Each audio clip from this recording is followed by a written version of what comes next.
नमस्कार. संघर्ष वृत्तवाहिनीमध्ये आपलं स्वागत. घेऊया ठाणे आणि आसपासच्या परिसरामधील घडणाऱ्या महत्त्वाच्या घडामोडींचा आढावा. महाराष्ट्र राज्याचे माजी उपमुख्यमंत्री स्वर्गीय अजितदादा पवार यांच्या जयंतीनिमित्त ठाण्यामध्ये राष्ट्रवादी काँग्रेस पक्षाच्या जनसंपर्क कार्यालयामध्ये भावपूर्ण अभिवादन करण्यात आले. या निमित्त भजनाच्या कार्यक्रमाचंही आयोजन करण्यात आलं होतं. ठाण्यातील फ्लॉवर व्हॅली परिसरातील राष्ट्रवादी काँग्रेसच्या जनसंपर्क कार्यालयामध्ये राष्ट्रवादी काँग्रेस पक्षाचे अध्यक्ष व माजी उपमुख्यमंत्री स्वर्गीय अजितदादा पवार यांच्या जयंतीनिमित्त अभिवादनाचा कार्यक्रम पार पडला. यावेळी स्वर्गीय अजितदादा पवार यांच्या प्रतिमेला पुष्पहार अर्पण करून त्यांच्या जयंतीनिमित्त आयोजित भजन कार्यक्रमामध्ये कार्यकर्त्यांनी उत्स्फूर्त सहभाग घेतला. तसेच उपस्थित पदाधिकाऱ्यांनी अजितदादा पवार यांच्या नेतृत्व गुणांना, विकासाभिमुख कार्यपद्धतीला आणि शेतकरी हिताच्या भूमिकेला उजाळा देत त्यांना भावपूर्ण अभिवादन केले. यावेळी माजी खासदार आनंद परांजपे, राष्ट्रवादी काँग्रेसचे नगरसेवक पदाधिकारी सुहास देसाई, प्रभाकर सावंत, युवक अध्यक्ष वीरू वाघमारे, महिला अध्यक्ष वनिताताई गोतपगार, युवक सचिव मोहसिन शेख, रवी पालव, आशिष गिरी, झिया शेख यांच्यासह राष्ट्रवादी काँग्रेस पक्षाचे पदाधिकारी तसेच सर्वपक्षीय नेते, कार्यकर्ते यावेळी मोठ्या संख्येने उपस्थित होते. यावेळी शिवसेनेचे नेते माजी खासदार आनंद परांजपे, नगरसेवक सुहास देसाई, युवक अध्यक्ष वीरू वाघमारे यांनी प्रसारमाध्यमांशी बोलताना अजितदादा पवार यांच्या प्रति आपल्या भावना व्यक्त केल्या आहेत. तर आजही विश्वास होत नाही की असा कधी प्रसंग आमच्या कार्यकर्त्यांवर येईल. राष्ट्रवादी काँग्रेस पक्षाचे राष्ट्रीय अध्यक्ष, राज्याचे लोकप्रिय उपमुख्यमंत्री यांचं विशेष प्रेम या कार्यालयावर होतं. महाराष्ट्रातलं पहिलं कार्यालयाचं उद्घाटन त्यांच्या हस्ते झालं होतं आणि माझे सहकारी नजीब मुल्ला, सरचिटणीस अल्पसंख्याक समाजाचे निरीक्षक यांच्या पुढाकाराने आणि राष्ट्रवादीचे सर्व आम्ही पदाधिकारी, आज गोतपगारताई आहेत, सुहास देसाई आहे, काका आहे, रवी पालव आहे, मोहसिन आहे, आशिष गिरी आहे, टकी चोलकर आहेत, सर्वच पदाधिकाऱ्यांनी जोशामध्ये 9 ऑगस्ट 2023ला या कार्यालयाचं उद्घाटन आम्ही केलं. त्यानंतर पुन्हा एकदा युवक दादांचा या कार्यालयात आला. आपण सगळी होतात. सकाळी 6:30 वाजता सुहास देसाईंच्या प्रवेशासाठी 5:30ला देवगिरीवरून निघून 6:15ला अजितदादा या कार्यालयात प्रवेशासाठी होते. दादा, तुमची नेहमी येण्याची, वेळेवर येण्याची सवय, ह्या वेळेला तुम्ही चुकलात, आम्हाला पोरकं करून गेलात आणि अशी जयंती तुमची करावी लागेल हे आमच्यासारख्या कार्यकर्त्यांना आजही विश्वास होत नाही. या प्रसंगी सर्वच ठाण्यातील कार्यकर्त्यांवर, पदाधिकाऱ्यांवर विशेष प्रेम दादांचं होतं. कधीही निमंत्रण कुठल्याही कार्यक्रमाचं दिलं, कुठलीही ठाण्याची समस्या आम्ही घेऊन गेलो की तात्काळ ते सोडवायचे. नजीब मुल्ला असेल, सुहास असेल, सगळ्यांना आम्हाला म्हणजे हक्कानी आम्ही देवगिरीवर अपॉइंटमेंट न घेता जायचो आणि आज ते आमच्यात नाही हा विश्वास आजही बसत नाही. जयंतीच्या निमित्ताने मी त्यांना विनम्र असं अभिवादन शिवसेना पक्षाच्या वतीने करतो. आमचं कार्यकर्त्यांचं दुर्दैव आहे किंवा महाराष्ट्राच्या जनतेचं दुर्दैव आहे. आजचा दिवस हा दादांना वाढदिवसाच्या शुभेच्छा द्यायचा वाढदिवस आहे. त्या दिवशी आम्हाला त्यांना आमचा जयंतीचा उत्सव आम्हाला करायला लागतो आहे. ही खूप दुर्दैवाची गोष्ट आहे. एकच सांगेन, दादांसारखा नेता महाराष्ट्रामध्ये, उभ्या महाराष्ट्रामध्ये किंवा उभ्या भारतामध्ये परत होणे नाही. हा एकदाच झाला, पण दादांच्या अनेक आठवणी आमच्या हृदयात कार्यकर्ता म्हणून आमच्या हृदयात साठलेल्या आहेत. त्या कधीच विसर पडणार नाही. दादा हे दादा राहतील.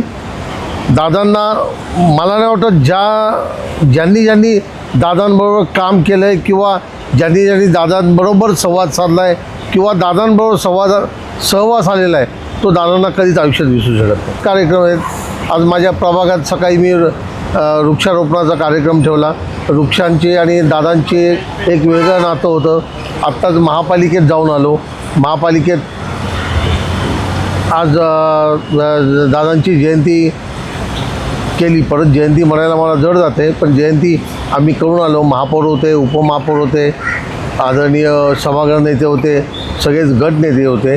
आम्ही दादांच्या प्रतिमेला पुष्पहार व्हायला आता इथे आलो आहे. इथे आम्ही जाणारे, त्यांना लहान मुलं खूप आवडायची, तर 1ली ते 4थीच्या मुलांना कोलगेट आणि डेंटल किट ह्याचं वाटप आम्ही आता महापालिकेच्या शाळांमध्ये करतो. आज खरं तर आमच्यासाठी खूप वेदनादायी दिवस आहे. मी महाराष्ट्राचा तो युवक अध्यक्ष आहे की ज्याला खुर्चीवर बसवण्यासाठी स्वतः अजितदादा ठाण्यात आले होते. खुर्चीवर बसून या समाजासाठी, समाजातील प्रत्येक घटकासाठी आपण जे कार्य करू ते पक्षाच्या माध्यमातून करायचं आहे आणि ते काम तुला अखंडपणे चालू ठेवायचं असं त्यांनी सांगितलं होतं.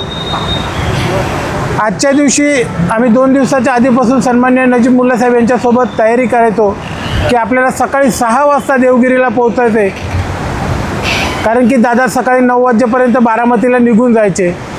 सकाळी 6 ते 8 वाजेपर्यंत 2 तास मुंबईतील जे कार्यकर्ते होऊ शकतात त्यांना होईल तेवढं भेट देऊन ते बारामतीला जायचे आणि आम्ही त्याची तयारीसाठी सकाळी 4 वाजल्यापासून उठून तयारी करायचो. पण आजचा दिवस एवढा जड अंतकरणाने आम्ही दादांना आदरांजली वाहू शुभेच्छाच्या जागी, हे खूप वाईट आहे. दुसरी गोष्ट, आम्ही या महाराष्ट्राच्या राज्य शासनाचे सन्माननीय मुख्यमंत्री देवेंद्र फडणवीस असतील, शिंदेसाहेब असतील, आमच्या सुनेत्रा वहिनी असतील, यांचे विशेष आभार मानतो की त्यांनी दादाची जयंती हा शासकीय कार्यक्रम ठेवला आणि त्यांना खऱ्या अर्थाने आज राष्ट्रपुरुषांसारखी त्यांची जयंती शासकीय दर्जावरती केली जाईल. हा जो निर्णय घेतला आम्ही त्याचं स्वागत करतो आणि सर्व मुख्यमंत्री उपमुख्यमंत्र्यांचा आम्ही आभार मानतो. आणि सन्मान्य अजितदादांचं जे कार्य होतं ते कार्य अविरत चालू राहील आणि राष्ट्रवादी काँग्रेस पक्षाचा प्रत्येक कार्यकर्ता हा आमच्या आदरणीय सुनेत्रा वहिनी, पार्थदादा पवार आणि जयदादा पवार यांच्यासोबत त्यांच्या प्रत्येक आदेशाचं स्वागत करून त्यांनी घेतलेल्या निर्णयाची अंमलबजावणी करण्यासाठी शेवटच्या श्वासापर्यंत त्यांच्यासोबत राहील याची मी ग्वाही देतो. आणि आमच्या लाडके नेते अजितदादा यांना श्रद्धांजली वाहत या पंढरपूरच्या विठ्ठलाला एकच सांगतो की पांडुरंगा, निर्णय चुकला रे बाबा तुझा. मी अजित अनंतराव पवार. अजित पवार 6व्यांदा उपमुख्यमंत्री पदाची शपथ घेणार. लाभ आणि बळ लाडकी बहीण आता नेहमी हसरी राहील. माझा ऍक्सिडेंटमुळे माझी विजन कमी झाली. मी शिवसैनिक आहे, पण मी तुम्हाला मानणार आहे पवार घराण्याला. सुरुवातीला सांगितलं मी कामाचा माणूस आहे, मी फटकळ आहे. कुठली गोष्ट मला नाही आवडली तर मी तिथल्या तिथं त्या गोष्टी बोलून दाखवतो. काम करत आलोय, काम करत राहू, काम करत. लोकनेते स्वर्गीय अजितदादा पवार साहेब यांना जयंती दिनी विनम्र अभिवादन. आपला नजीब मुल्ला.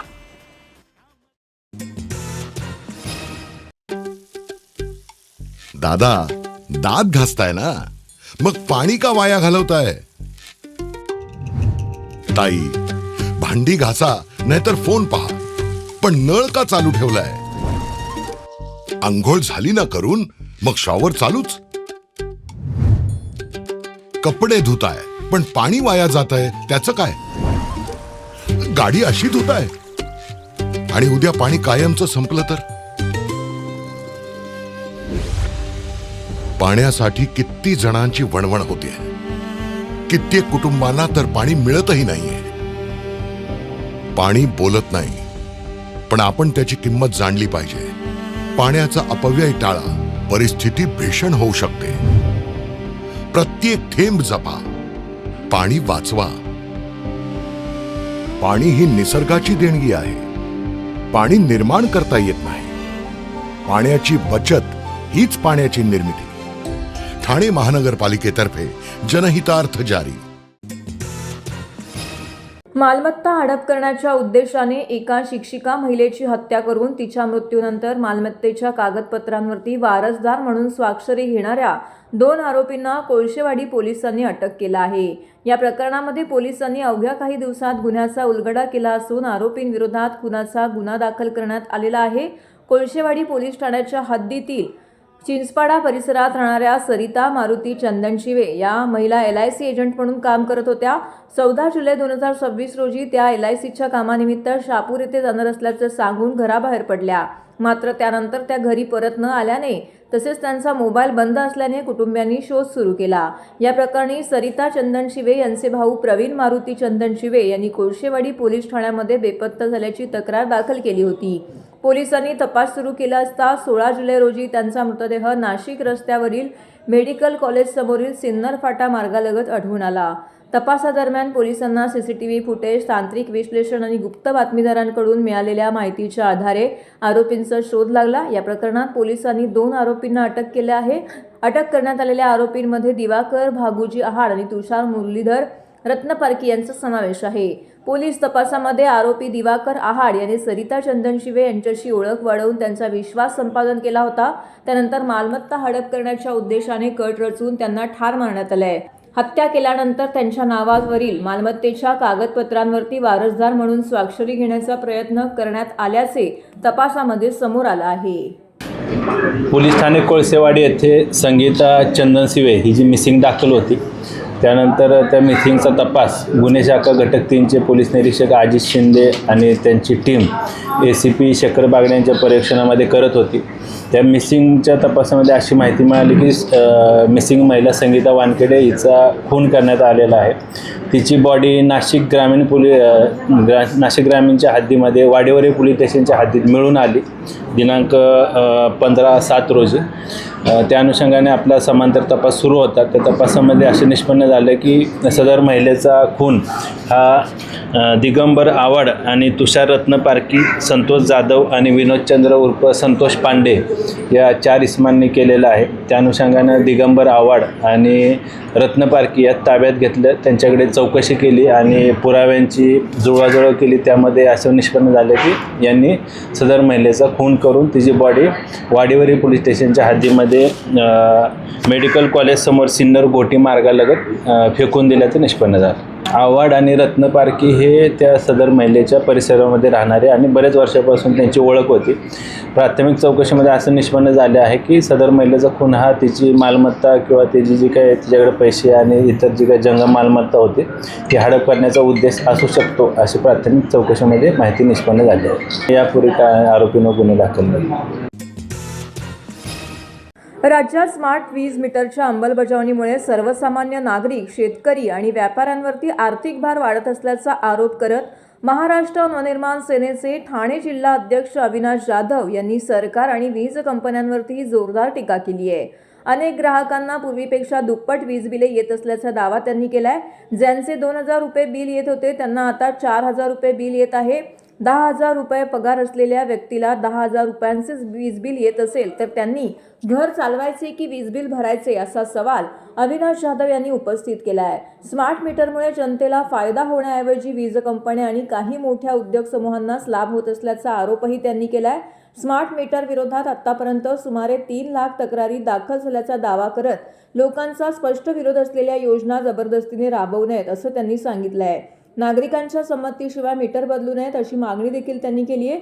स्मार्ट मीटर बसवण्याची सक्ती सुरूच राहिली किंवा वाढीव वीज बिलांचा प्रश्न न सुटल्यास महाराष्ट्र नवनिर्माण सेना राज्यभर तीव्र आंदोलन छेडेल असा इशाराही जाधव यांनी दिला आहे. तसेच लाडकी बहीण योजनेतून मदत देऊन वीज बिलाच्या माध्यमातून नागरिकांकडून अधिक पैसे वसूल केले जात असल्याचा आरोपही त्यांनी केला आहे. तुम्ही जर अख्ख्या महाराष्ट्रात फिराल तर शेतकरी असतील, व्यापारी असतील, सगळ्यांचं मत असं आहे, माझं स्वतःचं देखील, कारण या महिन्यात मला देखील लाईटचं बिल डबल आलेलं आहे. जर कुठल्याही घरात गेलात आणि स्मार्ट मीटर लावल्याच्या नंतर झालं काय, तर ज्याला 2,000 रुपये बिल येत होता त्याला 4,000 रुपये बिल यायला लागलं, ज्याला 5,000 रुपये बिल येत होतं त्याला 10,000 रुपये बिल यायला लागलं, ज्याला 10,000 रुपये बिल यायचं ज्या व्यापाऱ्याला त्याला 20,000 रुपये बिल यायला लागलं. मला कळलं नाही की स्मार्ट मीटरचा अर्थ काय. स्मार्ट म्हणजे काय, तर आमचा फायदा झाला पाहिजे ना, काहीतरी नवीन घेऊन आला, त्या टेक्नॉलॉजीचा लोकांना उपयोग झाला. इथे सरकारला उपयोग होतोय, सरकारच्या नावावर व्यापाऱ्यांना उपयोग होतोय, अदानीला उपयोग होतोय, इतर वीज कंपन्यांना याचा सगळ्याचा उपयोग होतोय. परंतु महाराष्ट्रातल्या जनतेला याचं नुकसान होतंय. ज्या माणसाला पगार 10,000 रुपये त्याला लाईटचं बिल या महिन्यात 10,000 रुपये आलेलं आहे. तर मला असं वाटतं की स्मार्ट मीटरला ज्यावेळेला आम्ही विरोध करत होतो यासाठीच करत होतो की एक दिवस हा स्मार्ट मीटर हा लोकांना त्रास देणारा होणार आहे. मला असं वाटतं की या स्मार्ट मीटरमुळे जवळजवळ 3 लाख लोकांनी या सगळ्याच्या विरोधात कंप्लेंट केल्यात आणि ते मुख्यमंत्र्यांनी अधिवेशनात देखील सांगितलं. जर 3 लाख लोक एखाद्या गोष्टीला तक्रार करत असतील तर काहीतरी चुकीचं घडतंय. मागच्या 15 दिवसापासून रस्त्याने जाताना अनेक लोक आम्हाला सांगत होते, अहो त्या स्मार्ट मीटरचं काहीतरी करा. सो आम्ही आज स्मार्ट मीटर या विरोधात आंदोलन करायला इथे आलेलो आहोत. जर तुम्ही लोकांचं बिल बघाल, आता हे जे कोणी आलेत आमच्या इथे, त्याला 12,000 रुपये बिल आले. 2,500 रुपये बिल यायचं, आज डायरेक्ट 12,000 रुपये बिल आले. चाळीतल्या माणसाला जर 12,000 रुपये घराचं बिल येणार असेल, त्यांनी जगायचं कसं? बाकी खायचं काय? लाईट की वीज? तो या सगळ्याचा विरोध करायला आज आम्ही इथे आलेलो आहे. जर हे सगळं बंद झालं नाही तर महाराष्ट्र नवनिर्माण सेना अजून तीव्र आंदोलन करेल. शेवटी हा डायरेक्ट लोकांचा प्रश्न आहे. ज्यांना 10,000 रुपये बिल आहे, ज्यांना 10,000 रुपये पगार आहे, त्यांना जाऊन विचारा की ते घरी जेवणार आहेत, मुलांची फी भरणार आहेत की लाईटचं बिल भरणार आहेत. की लाईटचं बिल भरण्यासाठी याच्या पुढे लोकांनी काम करायचं आहे की ओव्हर टाइम करायचं याच्या पुढे जाऊन, की लाईटचं बिल आम्हाला भरावं लागेल? बरं, तुम्ही तिथे थांबता का नाही? 1 महिन्याचं लाईटचं बिल भरलं नाही तर डायरेक्ट जाऊन घरामध्ये लाईट कट करताय. ही कुठली माणुसकी आली? ही कुठली माणुसकी आली? तुम्ही नट सांगता लोकांचे जर मीटर काढणार असाल, लाईट कापणार असतील तर या सगळ्यांना विरोध होईल. याच्या पुढे जर कोणाच्या घरात जाऊन मीटर कापण्याचा प्रयत्न केला तर जो कोणी तिथे जाईल, जो कोणी अधिकारी तिथे जाईल, त्याला महाराष्ट्र नवनिर्माण सेना धडा शिकवेल.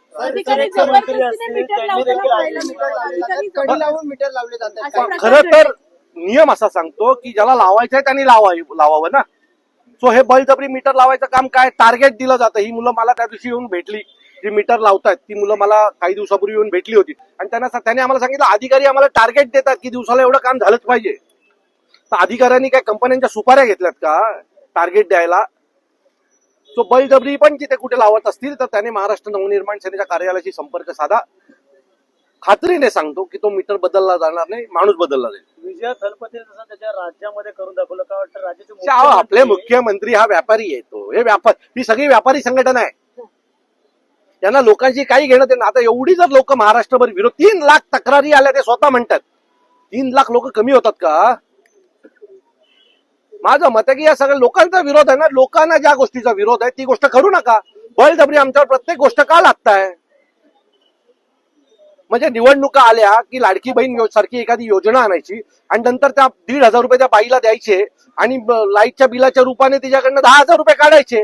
हे कसले भाऊ? हे लुख्खे भाऊ आहेत सगळे. अधिकारी जी मुलं खाली मीटर लावतात त्यांना टार्गेट दिला जातोय की दिवसाला एवढे मीटर तुम्हाला बदलावेच लागतील. तुम्ही त्या मुलांशी बोललात जी काम रस्ते.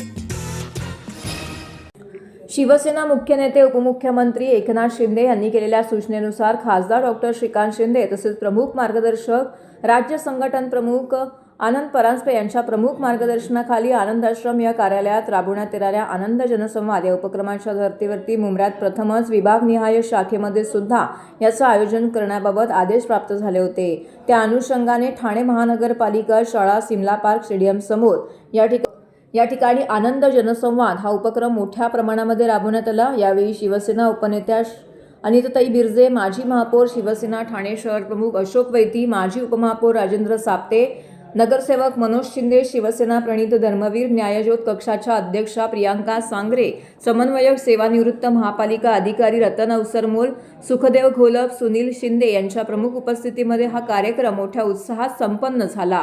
यावेळी कार्यक्रमाचे आयोजक, सर्व विभाग प्रमुख, शाखा प्रमुख, महिला व पुरुष आणि सर्व मुंब्रा विभागातील सर्व पदाधिकारी मोठ्या संख्येने उपस्थित होते. यावेळी उपस्थित नागरिकांनी महापालिकेसंदर्भातील काही तक्रारी, शिक्षण, नोकरी, इतर काही समस्या, सूचना अथवा प्रलंबित बाबी आनंद जनसंवाद या उपक्रमामध्ये 100हून अधिक तक्रारी यावेळी मांडल्या व उपस्थित मान्यवरांनी या विषयांचं निवेदन स्वीकार करून प्रशासनाला सर्व प्रलंबित प्रकरणं मार्गी लावण्याच्या सूचना केल्या.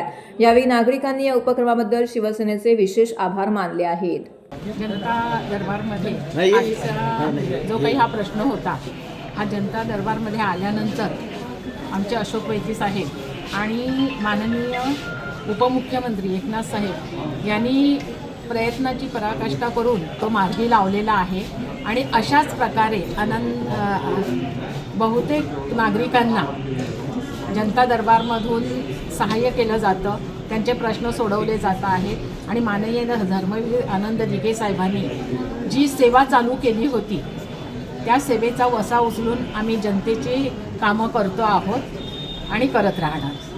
वाहन चालक यांच्या वेतन त्रुटी संदर्भातला प्रस्ताव 2021पासून प्रलंबित होता.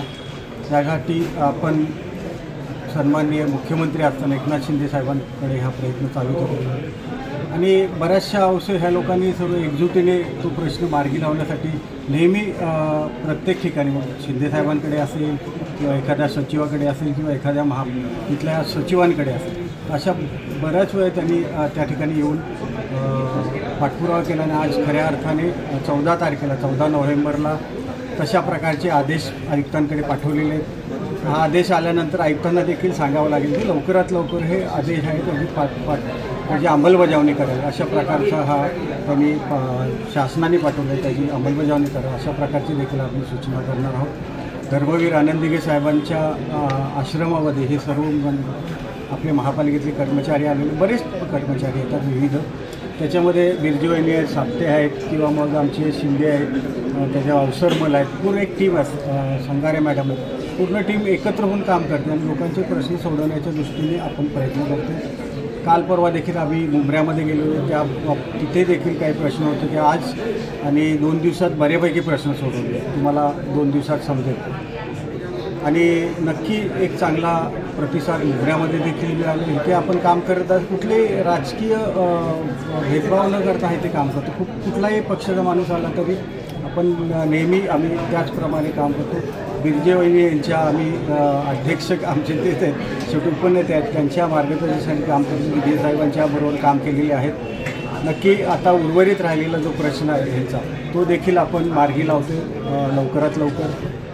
त्यानंतर जे चतुर्थ श्रेणी कर्मचारी होते त्यांना लिपिकसाठी त्यांचं प्रमोशन आहे त्या प्रमोशनचं देखील एक 8 दिवसाच्या आतमध्ये पूर्ण होईल. त्याच्यानंतर लिपिकवरून अवर्ग लिपिक त्यांचं देखील प्रस्ताव आपण अवर्ग लिपिकवरून उपखाते प्रमुख हा देखील आपण प्रयत्न करतो आहे. त्याच्यानंतर सर्वात मोठा म्हणजे कोविडमध्ये ज्या मुलांनी काम केलं होतं 400च्या पुढचे मुलं आहेत त्या संदर्भातली देखील आयुक्तांनी सकारात्मक भूमिका बजावलेली आहे दाखवलेली आहे. नक्की त्या संदर्भातला प्रस्ताव शासनाकडे आपण पाठवतो तो देखील 8-15 दिवसाच्या आतमध्ये होईल आणि जी काय आपल्याला कोविडमध्ये जे मुलांनी खऱ्या अर्थाने काम केलेलं आहे जे कोविडमध्ये आपले नातेवाईकांना भेटायला जात नव्हतं पण कोविडमध्ये त्या मुलांनी काम केलं त्यांचं देखील आम्ही सर्व मिळून पाठपुरावा करतो. आपले सभागृह नेते जगदाळे साहेब असतील किंवा पवन कदम असतील महापौर असतील ह्या सर्व जणांना एकत्रित घेऊन हा प्रश्न जे काही प्रश्न राहिले ते लवकरात लवकर सोडवू. नंतर आमचे उपमुख्यमंत्री माननीय एकनाथजी शिंदे साहेब आणि त्याचप्रमाणे आमचे वाहन चालकांचे आणि इतर सर्व कर्मचाऱ्यांचे नेते आमचे माननीय माजी महापौर अशोक वैती साहेब यांच्या वतीने आम्ही 2021 साली अशोक वैती साहेबांनी आमच्या वाहन चालकांच्या बाबतीत एक वेतन त्रुटी व्हावी असा ठराव केला होता. त्यानंतर एक अजून 403चा ठराव एक दुसऱ्या महासभेला केला होता आणि त्या आधारे आमच्या महापालिकेने पूर्ण फाईल आमच्या साहेबांनी मागे लागून ती फाईल पूर्ण करून शासनाकडे पाठवली होती आणि शासनाकडून पाठलाग करून साहेबांनी म्हणजे आम्हाला पूर्ण सहकार्य करून तो पूर्ण आदेश काल 17/7/26 आला आणि त्यानिमित्ताने आम्ही आज साहेबांचा सत्कार मॅडमचा सत्कार आणि आमचे सर्व जनता दरबारला जेवढे पदाधिकारी आहेत त्यांच्या सत्कारासाठी आज आम्ही इथे उपस्थित राहिलो आणि साहेबांना आमचं एकच म्हणणं आहे ज्याप्रमाणे एवढे वर्ष म्हणजे आजच नाही साहेब पूर्वीपासूनच स्थानिक महापालिकेच्या कर्मचाऱ्यांना हातोनात मेहनत करून त्या सहकार्य करतात त्याप्रमाणे आम्हाला पूर्ण अगदी मनापासून सहकार्य केले आणि कालच आम्ही महापालिकेला पत्र दिलं की आम्हाला लागू करावं म्हणून कारण का महापालिकेने मंजुरी मारली शासनाकडून मंजुरी आणली म्हणून आता आम्ही वैती साहेबांना आमची एक विनंती आहे की आता हे शेवटचं काम आहे फक्त लागू करण्यासाठी तर आयुक्त साहेबांना तेवढी विनंती करून आपण सांगावं आणि इथेच थांबतो मी. जय हिंद जय महाराष्ट्र. तर हे होतं संघर्ष वृत्तवाहिनीचं आजचं बातमीपत्र. उद्या पुन्हा भेटू याच वेळी याच ठिकाणी ताज्या घडामोडींसह. तोपर्यंत नमस्कार.